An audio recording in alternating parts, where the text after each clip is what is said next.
पहा मुलांनो, खाल्यावर एक प्रश्न दिलेला आहे। एका प्राणी संग्रहालयात जेवढे ससे तेवढीच बदके आहेत, त्या सर्वांचे एकूण पाय 108 असल्यास त्यापैकी ससे किती?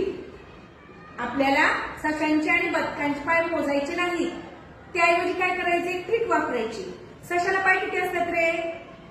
4 आणि बदकाला पाय किती असतात रे? 2 तर त्यांची काय करायची? बेरीज। काय बरं बेरीज? 4 आणि 2 6 आणि एकूण पाय किती सांगितले? 108 म्हणून 108 ला त्या 6 ने भागायचं। पहिल्यांदा भाग कितीचा बसतो? 1 चा 6 10 कुठे 6 गेले? 4 आणि वरून खाली घेतले 8 आता 6च्या पाड्यामध्ये 48 आहेत का? हो कितव्यांदा? 8 6 48 8तून 8 गेले 0, 4तून 4 गेले 0।